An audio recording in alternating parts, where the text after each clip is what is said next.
Hi everyone, I'm Mara Webster from SAG-AFTRA Foundation, and we are here today for another one of our conversations at home. We wanted to continue to remind everyone that we are continuing to raise money for our COVID-19 Fund, which is working to support SAG-AFTRA members who are currently out of work due to all of the closed productions at the moment. So please check out the link below this video and consider donating if you're able to support in any way. Every little makes a difference. Today we are joined by Harvey Guillen, who is one of the stars of What We Do in the Shadows, which is getting ready to kick off season 2 this week, which is perfectly timed for us all being at home. And I think, even just from watching a little bit of the new season has been such a welcome release and distraction. And I think the comedy that we need right now. How has everything been going for you since you've been staying at home? What's your day-to-day looking like at the moment? Yeah, I've been just writing, and my place has never been so organized, and yeah, I've just been trying to keep busy. I think if everyone just stays home, it's for the better as a whole, and but yeah, I couldn't have come at a more perfect time. I think the show, at first I was like, maybe it'll be released early because we're gonna be home and whatnot, but I was like, no, you know what, this is the time, like the perfect time when we just got another extension to be safe and stay home. So everyone just sit back, relax, and enjoy the vampires in Staten Island. I wanted to ask you a little bit about going into season 2 and the way that you all thought about it and approached it, because obviously with season 1, it was a new entity as a TV show, but you were kind of coming off the back of people knowing the movie and having a very specific idea as to what it was. But I feel like you really found the unique voice through the series and crafted these characters so beautifully. And so was there a different type of thought and pressure going into season 2? I think by season 2, we really found, we fell into the characters. I think when you first do a show, the first season is always somewhat, exploring what those characters are, because you're kind of thrown into this world and you book the show, you got the audition and you book it and you get there like, oh, this is what I did for the audition. This is what I think he does, or will do. And then by season 1, we really fell into them. And I just remember when we wrapped, I was like, wow, we did it. We really sunk into it. And so starting season 2 was just such a breeze, to fall into that world again, but also with different layers, especially with Guillermo and the new challenge of this season, and where we left off as a cliffhanger, which if you haven't seen, you should watch all of it on Hulu right now. Season 1's out. But yeah, it was just nice to go into a world that I didn't expect as the actor. I didn't know we're going to go in that direction because I didn't know until episode 10, the last episode of last season, that was happening. So they kept it a secret from us. Yeah, and because you mentioned, kind of what we found out about him at the end of season 1 and his heritage connected to Van Helsing, how did that impact and influence the way that you were thinking about and preparing for your character before you came into film? Because you don't know what's in the scripts until the last minute. Right. So I didn't even know if we would go further into that storyline. I thought that, for all I knew, they could go back and be like, yeah, he doesn't do anything about it. Because anything can happen. So I didn't know that anything was going to take place until basically we got to set and they said, here we go. And it was day 1 and I was basically thrown in there. And I was just like, well, what's happening? And it's like, yeah, you're killing this vampire, you're killing that vampire, you're killing, and it's like, what? Oh. And then in the first week, I got a trainer and I got to go to the gym 3 times a week before I go to set, work on some upper body strength. He's doing some action stuff. And it was just nice to be given that opportunity. I don't think I've done a lot of stunt work in the past, mostly because the characters I play are not stunt driven. They're mostly comic relief and they're just the sidekick and they're this or whatever, but not really like an action kind of star status in that way. But it was nice to put on that hat and to really do I did all my stunts. I did all my stunts except for one dangerous one that they couldn't let me do. But I did all my stunts, so I was proud of that. I'm glad that they would not let you do that final one. And how has that been in general? Obviously there is the stunt work, but I feel like in this season, you've leaned into the physical side of comedy a lot more in a very different way that we hadn't really seen before. Was that something that you really were just going back to previous work that you've done and pulling from there? Or was that also a new space for you to go into a little bit more? Well, I've always been a big fan of physical comedy. I grew up doing theater, so I did musicals, and I'm a big fan of a farce, and just really kind of playing on that idea of making people laugh. Silent movies are hilarious just because you don't need, to speak to make someone laugh. It's just all in the body language. So being in control of your body is a huge part of that. And so for me, it was really exciting to go into that this year this season with doing action and comedy at once and making it funny, but making it physical. And it's just, it's nice. It's nice to use every like ounce of your body and brain to like make this character, come across as what you need him to be. Yeah. And then obviously, even when you're shooting, you're not just shooting episode 1 and then episode 2, you're jumping between like 3 and 8 and 7 and 2, and you're going back and forth so much. So kind of going back to what you were saying, where you don't really know what's happening with your character in advance. You basically get the script when you show up for a table read almost. How do you navigate that process? Like, can you prepare anything in advance? Do you really just have to be ready to roll with it? Yeah, you really can't prepare that much in advance just because we don't find out what's happening. And like you said, we cross shoot and we shoot, 1 week we'll be shooting the beginning. Monday is episode 202 and Wednesday is 206. And so we skip 2 episodes in between. So you'll be shooting a scene that, you'll get to set and it's like Guillermo gets in his car and it's like, what? Where did Guillermo get a car? Oh, that happened in this other episode. And it's like, so he's a car now. And it's like, yeah, he has a car because he had a bike. And it's like, right, but now he has a car. And it's like, where did the car come from? And it's like, you'll have to wait. And it's like, what? I have to. And it's like, you can't really prepare for it because you can't even know what happened an episode prior to lead us to there. So sometimes it's kind of a whodunit, like a clue mystery when you get to set. And you're like, why is there blood all over this area? And it's like, oh, you'll find out. And it's like, what? But it's a whodunit with your own character. With your own character, yeah. It's like, who done it? And it's like, you did it, or that vampire did it, or this person, and that. And so it keeps us on our toes. It definitely is never boring on set. You are never bored when you go to the set of Shadows, that's for sure. Yeah. And then one of the things I love about the way that, you've talked about how they shoot it is that it is very, there is a script and it is true to the script, but it's like a scripted pass and then an improv pass. So you get the freedom to play around once you've captured the lines as they are. So how is that for you navigating where you're doing one thing that's very true to the words on the page, but then you also have that freedom and melding those two together? Well, our writers are incredible. Like I always say, we just did what was on the page, we be good, because they've done such an amazing job. And we're lucky enough that some of our writers are also our executive producers, like Stephanie Robinson, and we just the freedom they give us. We do one pass where it's scripted and it's great. I'd say that was great, and then they do another pass where it's improv. And you're like, whoa, we got some really cool nuggets in there, like gems that we can pick from. So I would say that doing the improv and doing the scripted version just mesh really well together in the editing room, where you get everything you needed. You needed that It needed to feel just organic and real and grounded, but also have structure and move the story along. And so when you combine those, it's like, that's what's so cool about the show. And it feels so real. When you watch the show, you're like, how am I watching a show about vampires, but it feels grounded, but we're watching a cartoon. They're like, there's like a baron that's vomiting profusely through the sky and flying with his own vomit. But you're like, how is that?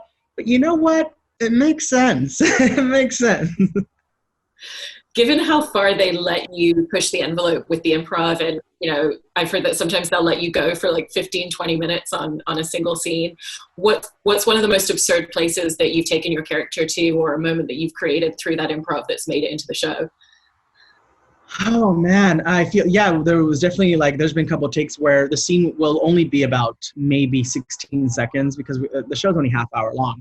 And so the scene cannot be more than 2 minutes. And at one point we did one take where it ran for like 20 something minutes, and we were like, there's no way it's going to make it. I mean, it'll be great for the, blooper reel or for the extended version, but it's also, sometimes you forget the stuff you do at improv. And to this day, I don't know what episode 1's going to look like for the next season because I don't see it ahead of time.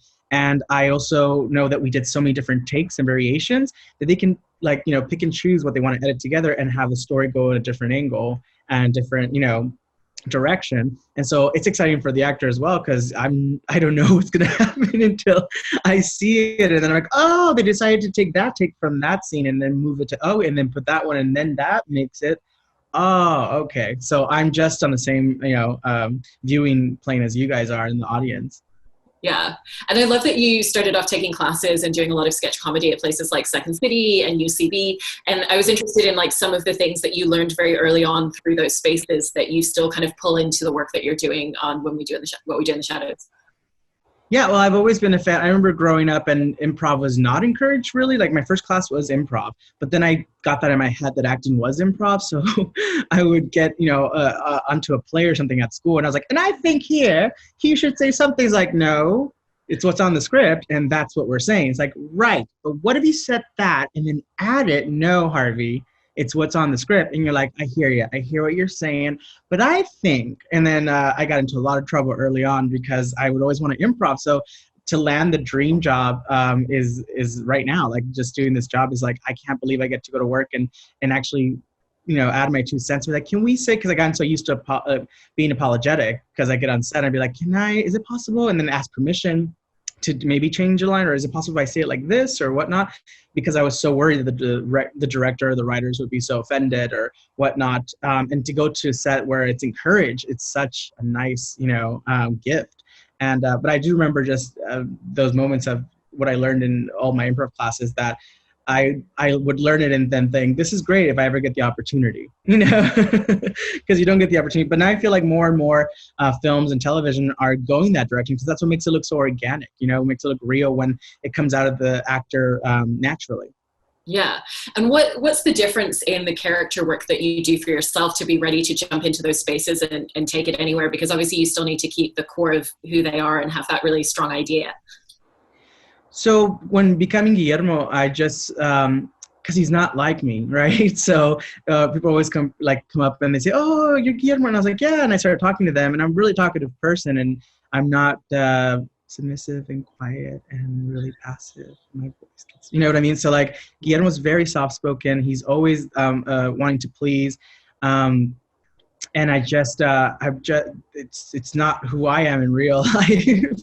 And so for me to like have people come up and like, oh, you're so different in the character, it's kind of a nice compliment, because it shows that the character is grounded and is real and believable. And Guillermo has his own mannerisms and his own thought process. And when he pans over at the camera, he's the only one that really acknowledges that there's a human crew following these vampires and keeps that in mind at all times. So sometimes when a vampire might do something or say something and I have to cover up for them, like, no, that's not what they meant, because at the end of the day, you're protecting them. You're, as the human, you're protecting your only source of potentially becoming a vampire yourself. Because if this documentary, gets seen, this whole operation might be shut down. And how was that process for you, getting used to the mockumentary style of camera work? Because that's very different. And I imagine, I was curious if there's less coverage that you're doing because there's not as many camera angles. It's the camera crews here and that's where we're shooting from. And then also you're working with your scene partners, but you're also nodding to and looking over, like you were mentioning, the camera. I think it comes, for me anyways, I can only speak for myself, but it's just an organic thing where if you acknowledge that the camera is another character in the room, and your reaction, for me anyways, for Guillermo, the reaction is always looking to the other human in the room to see a reaction from them. Because when they're talking and something's happening in the scene, for the most part, it's always a vampire or some kind of creature. And you can't relate to them. You're not human, so you can only look to the other human in the room. And the other human for me is you guys. You're the camera. And so I look to the human to like a reaction from them. It's like, can you believe this? This is happening? Or like, please don't repeat that, or please don't put that in the documentary, So for me, it's the way I approach it, is the camera is another human, another character in the show.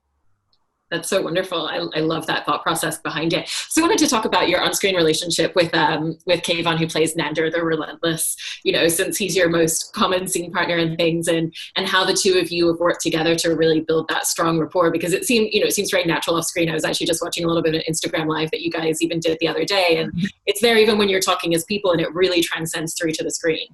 I have to say, I love that man. Like, he is the most generous actor, like the most encouraging. Like it could have gone really terribly wrong. Like, I never had a chemistry read with him. I met him on the set on the first day of filming the pilot, and because originally I was supposed to have a chemistry read, and at the last minute they just voted unanimously to give me the part after I auditioned on tape. And so when I got to set, I hadn't met anyone. And then you meet someone that you've been working with for 10 years, a decade. And to have that, you have to have that instant rapport. And I just think my lucky stars that it was Kayvon who I got paired off with, because it was just we just met and it was organic and it was this like dynamic, like, you know, bouncing off each other. And I just said in an interview the other day that no one makes me laugh on set like he does. Like he's the only person that can make me break character. I'm really good at never breaking character as Guillermo. Like he's always there and present, and Kayvon's the only person who really can bring me out. And then it's just Harvey laughing hysterically like a maniac in the corner of a scary mansion. It's also so fun to watch the scenes with the two of you together. Because there's all these added layers to it. You know, it feels like you really capture the comedy from his subservience to Nandor, and then also even just like you create that little homoeroticism between the two of them at times. And how do the two of you think about the way that you want to mine for that specific comedy in those ways? I think it's so nice to have so many different layers with you know, your partner on a show, just because you can peel away at different things. There's, you know, there is master and servant. There is that homoerotic, you know, thin line that's being walked, and it's always great because we can play different elements of that in different episodes. So we can always go back to them. We can always go back to like they're just master and servant, or they're what is happening right here, you know.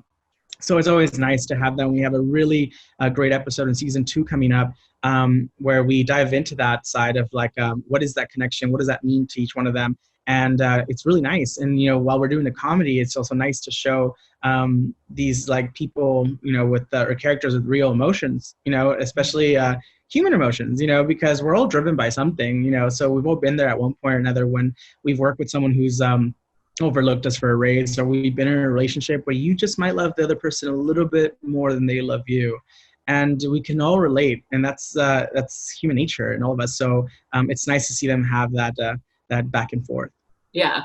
And when you were crafting Guillermo, did you find it useful to think a lot about his world before he stepped into where we're seeing him with these vampires and in the setting? You know, obviously he's been there for 10 years, so there's a massive backstory, but really the only time in the first season, at least, that we got a glimpse of his life outside was the Virgin Sacrifice episode, where there was someone that he knew. But outside of that, we don't really know too much about his life beforehand. Right. So this season, we will explore more into where he comes from. We just, it's just, for me personally, you know, when we shot the first season, I had to make my own backstory for him and why he is here and why he's still here after 10 years and why isn't he leaving after the first episode. And it's just because it's rooted, it's deeply rooted with this relationship that he has with Nandor. And I love that we're exploring slowly and chipping away of why it's so important to him. And also, but it's also, you know, once you've put in 10 years to something, are you wanting to walk away, or are you that close to, you know, it's like sitting at the slot machine in Vegas and you put in quarters all day and you're like, should I leave now? Or I think it's about to happen. It's about to happen. And then that's another 5 years. You're like, nah, I should probably keep going. I should keep going. And so you don't know if you're about to like leave and the person behind you is just going to sit down, like we learned in season 1 with Beanie's character, who just comes in with 1 quarter, puts it in the slot machine, and gets the jackpot, you know. But didn't even want the jackpot. Didn't want the jackpot. She got everything I ever wanted. I wanted to also talk a little bit about Jemaine Clement and kind of whether, you know, now that you're going into that season 2, whether there's more involvement and autonomy that you were able to have with him and the rest of the writers and the producers over your character and adding those layers, and if they really also, you know, opened up places for Guillermo to go, knowing your strengths and abilities and the comedy abilities that you have as well. Yeah, so we get to like chat about it. You know, everyone's so busy, and we shoot the season really quickly, and we shoot in Toronto, and it just happens so quickly. Once you start the ball rolling, it doesn't stop. So like along the way, if you have questions and stuff, it's good to like bring it up to Jemaine or Paul, or I know for me it was important to talk to Paul about like if we were going to present family members for Guillermo, you know, they were Latinx descent, obviously, and to make that very representation matters, just to like over, and then of course they were like, yes, absolutely, and this and whatnot. So conversations like that we've had that are very important to me, just as being you know, Latino, is just it's nice to know that you can bring that up and it's accepted and it's like conversation and it's had, and so it's nice to have that opportunity. Yeah, and going back to when you were first auditioning for the show, I know you've talked a lot about how the character was actually written as 20 years older and you didn't feel that you were the right fit and that you were going to get the role. And I was curious if that's kind of changed your perspective a little bit as an actor and how you think about the way that you can put yourself forward for roles that maybe you don't fit every part of the description, but you feel like there's something in there at the core that still makes sense and there's a connectivity that could work. Yeah, absolutely. I feel like I've gone into several auditions. If anything, I've made a career out of going to auditions for roles that aren't right for me. And when I say that, I mean, looking back at my career, even when my first auditions were actually through like Backstage West, like I'd get the magazine and I look through it and see what was, if it was close enough, if I fit maybe 2 out of the 3 things that were the description, I would submit for it, and I would go for it because nothing's worse than not trying. And looking back, I have no regrets because I tried for the things that maybe I wasn't right for. And if you don't like it, then I'm not going to get it, obviously. But if there's something that you like at the direction I'm taking the character, or the way that I'm portraying it, then good on me because I tried it and it worked out. But I made a career of doing that. I remember I recurred on, Thundermans for seasons, and that was supposed to be a one-day guest star that originally my team was like, I don't think you should do it. It's a one-liner and you shouldn't, it's fine. Don't do it. And I was like, I don't know. What's the character about? It's like, well, then their first season and he's a family member. And I was like, he's family. And he's like, yeah. And I was like, well, family never goes away. Like family will never go away. So of course I'll go in for the role. It's a family member.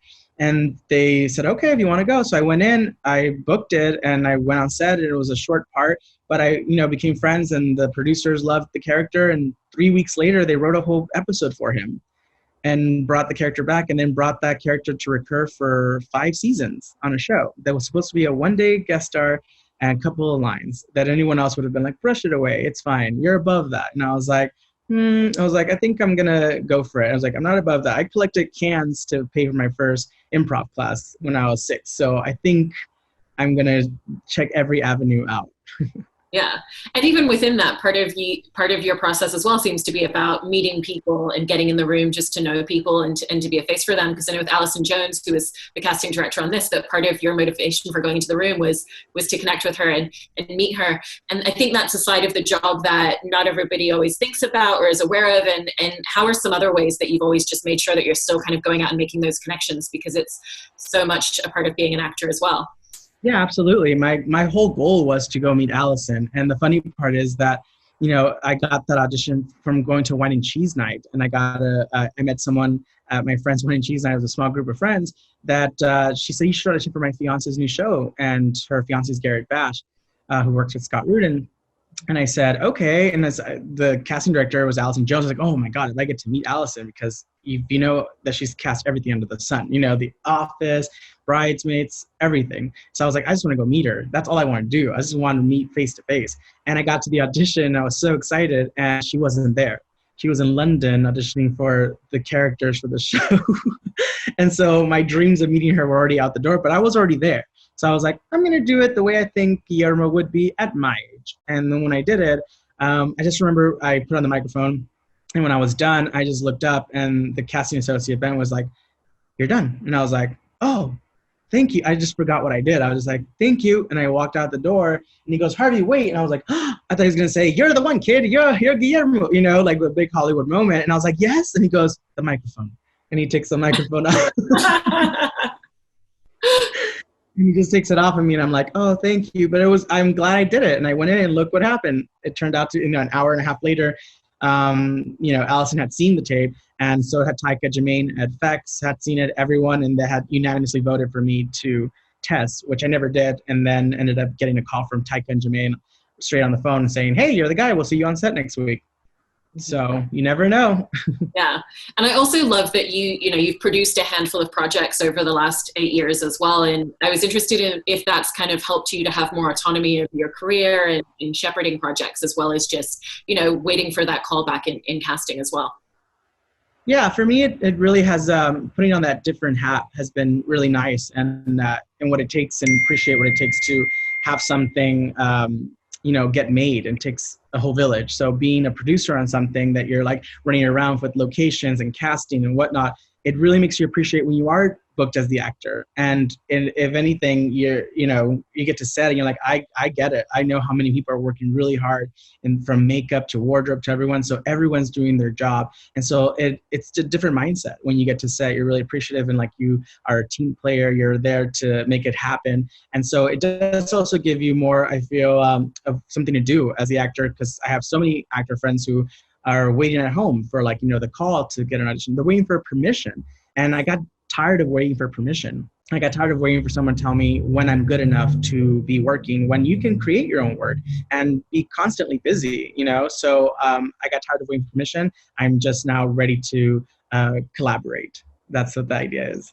Yeah, and because you were mentioning recording your own auditions as well, and right now, obviously, the only type of casting that's happening is all through self-tape. And, I was just curious if there's anything that you found specifically that works really well for you in that particular medium.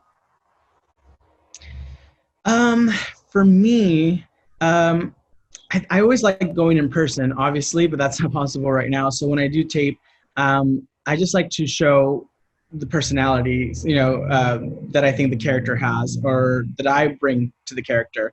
And I think that's the avenue I always go, even with the room. Like when I go and audition for someone in the room, it's just about personality. They're either going to like this character, they're either going to like you, or they won't. And because for so long, you're trying to fit what you think they want. And I was guilty of that early on in my career, where I was trying to be, I can be anything. You know what I mean? What do you want me to be? I can sing, I can dance, I can, you can sense that when you walk into the room, when someone's so eager and they want to do such a good job, you're like, hey, that's fine, but calm down 1 second, breathe, take a second, and just show us your talent. You know what I mean? As opposed to like, give me a chance. It's like, you don't want to be that lunatic.